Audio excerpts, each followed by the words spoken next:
السلام علیکم جی تو معزز ناظرین، میں ہوں آپ کا ہوسٹ محمد زبیر اور آپ دیکھ رہے ہیں ضیا انفو۔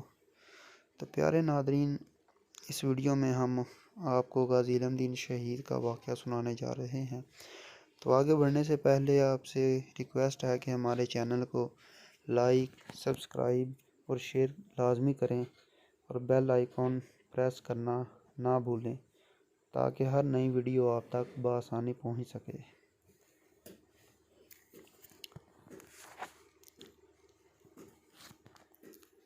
غازی علم دین شہید۔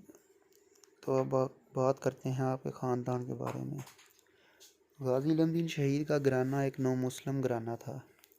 ان کے آباء و اجداد بنیادی طور پر سکھ مذہب کے پیروکار تھے۔ ان کے اجداد میں 7 پشت قبل ایک شخص بابا لینا سنگھ نے، جو شیخو جٹ سنگھ کے 9 بیٹوں میں سب سے بڑے بیٹے تھے، اولیاء اکرام کی صحبت میں سے متاثر ہو کر بعہد شہنشاہ جہانگیر اسلام قبول کیا اور اولیاء اکرام کی زیر نگرانی تربیت حاصل کر کے خود بھی ایک ولی بن گیا۔ قبول اسلام کی وجہ سے انہوں نے سخت ترین اذیتیں برداشت کیں اور بالآخر گھر بار چھوڑنے پر مجبور ہو گئے اور اس علاقہ میں جسے موضع پڈانا کہا جاتا ہے میں آن بسے اور یہیں نمایاں نام و مقام پایا۔ بعد از وفات وہیں مدفون ہوئے جہاں ان کا بازار بابا لینو کے نام سے مشہور چلا آ رہا ہے۔ پڈانا برقی ہڈیارہ بارڈر کے نزدیک واقع ہے اور آج بھی اپنی عظمت کا اظہار کرتا چلا آ رہا ہے۔ بابا لینو کے مزار مبارک پر آج بھی آس پاس کے علاقہ کے لاکھوں لوگ عقیدت مندی سے حاضری دیتے ہیں۔ بابا لینو کی اولاد میں 2 بیٹے تھے جن سے ان کا سلسلہ نسب آگے چلا۔ ان میں سے بڑے بیٹے کی اولاد آج بھی برقی ہڈیارہ کے علاقہ میں آباد ہے، جبکہ چھوٹے بیٹے کی اولاد نے لاہور شہر جیسے قدیم علاقے میں سکونت اختیار کی اور یہاں کے مستقل رہائشی بن گئے۔ جائے پیدائش۔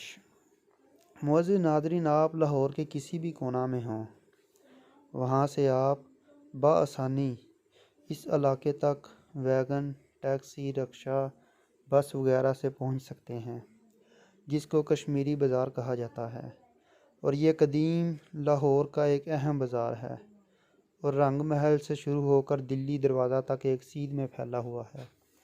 اس کے دونوں اطراف میں گنجان آبادی موجود ہے۔ رنگ محل چوک میں سب سے پہلے آپ کا واسطہ مزار ملک ایاز کے سامنے برتنوں والے بازار کثیرہ سے پڑے گا۔ اس بازار میں جب آپ داخل ہوں تو اس کے اندر دائیں جانب ایک گلی میں مڑ جائیں۔ یہ گلی ابتدا میں اسی بازار کا ایک حصہ تھی، جس کے آخر میں آگے جا کر سریاں والا بازار آتا ہے۔ کسی زمانہ میں اس بازار کا فارسی نام بازار سرفروشاں تھا، کیونکہ 1929 میں یہ بازار بھیڑ بکریوں کی سرفروشی کے لیے مشہور تھا۔ یہ بازار شرقاً غرباً پھیلا ہوا ہے۔ یہ بازار اپنی لوکیشن کی وجہ سے بے حد جاذب نظر آتا ہے۔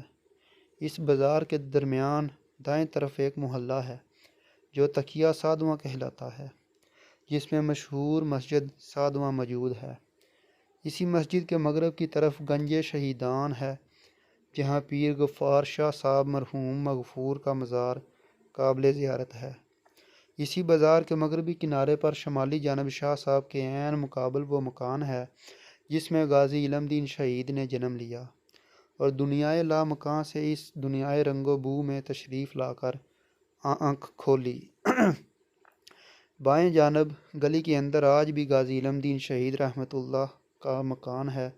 یہ محلہ کوچہ چابک سوارا کے نام سے مشہور و معروف ہے۔ والدین۔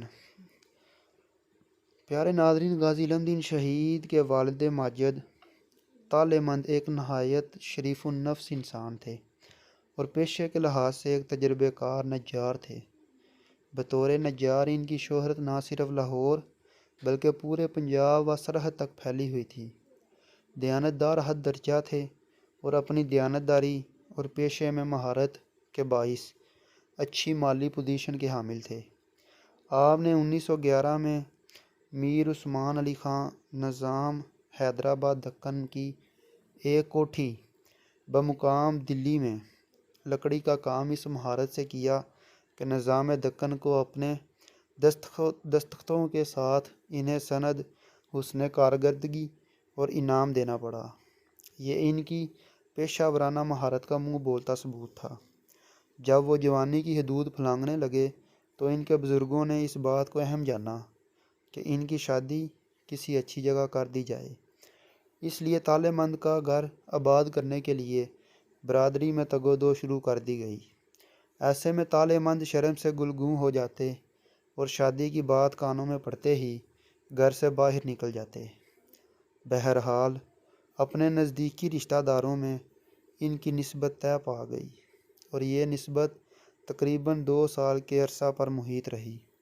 بالآخر 1905 میں تالے مند رشتہ ازدواج میں منسلک ہو گئے۔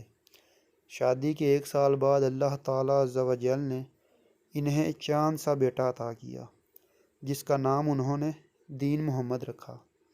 تالے مند نے اب خاندان کی پرورش کے لیے پہلے سے زیادہ لگن سے اپنا کام میں توجہ دینا شروع کر دیا اور کام سے واپسی پر اپنے بیٹے کے لیے کچھ نہ کچھ لے کر آتے اور اپنے گھر میں خوشی بھری آوازوں سے لطف اندوز ہوتے۔ بچہ دین محمد بھی اپنے باپ اور ماں سے بے حد پیار کرتا، البتہ باپ پر ماں کو ترجیح دیتا۔ غازی علم الدین شہید کی پیدائش۔ جی تو پیارے ناظرین، 4 دسمبر 1908 بروز جمعرات، وہ روشن دن جس نے ایک گمنام نجار تالے مند کے گھرانے واقعہ بازار سریاں والا اندرون کشمیری بازار کو وہ عزت بخشی جس کے خواہاں صدیوں تک اس کی تلاش میں آرزو مند رہتے ہیں لیکن وہ نصیب نہیں ہو پاتی۔ اس صبح کو تالے مند جب اپنے کام پر جانے لگے تو انہیں خبر ملی کہ دین محمد کی والدہ کی طبیعت ناساز ہے اور وہ کسی بھی وقت مرحلہ زچگی سے گزر سکتی ہیں۔ اس خبر سے انہیں قدرے خوشی ملی لیکن تفکر کے مارے وہ کام پر نہ گئے اور ایک کمرے میں جا بیٹھے اور کسی خوشخبری کا انتظار کرنے لگے۔ پھر وہ باسعادت گھڑی آن پہنچی جب ان کے ہاں ایک ننھے منھے بچے نے جنم لیا اور وہ ایک اور بیٹے کے باپ بن گئے۔ اس وقت ان کے گھر عزیز و اقارب کا ہجوم تھا۔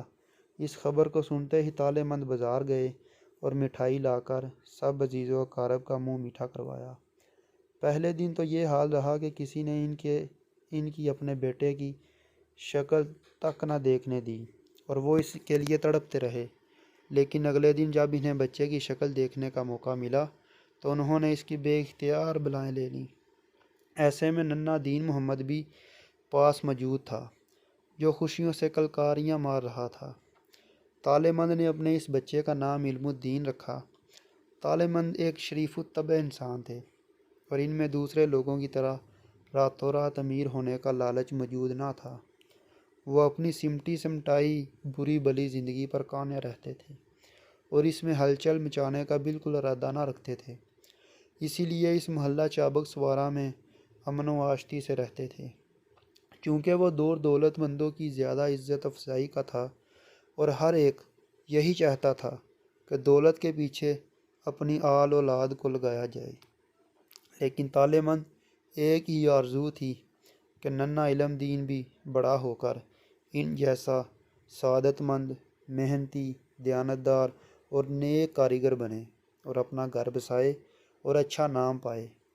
خدا اسے برائی سے بچائے، لیکن وہ تقدیر کے اس فیصلے سے بالکل بے خبر تھے کہ علم الدین بڑا ہو کر اس گھرانے اور خاندان کی قسمت ہی بدل دے گا اور اسے زمین سے اٹھا کر اوج ثریا تک لے جائے گا، محلہ چابک سوارا کا مقام بلند عطا کر کے اسے تاریخ کا درخشاں ستارہ بنا دے گا اور لاہور کے ماتھے کا جھومر بن کر لاہور کو تاحشر نازاں کر دے گا۔ جی تو پیارے ناظرین، اس کا بقایا حصہ آپ کو نیکسٹ ویڈیو میں ملے گا، تب تک کے لیے خدا حافظ۔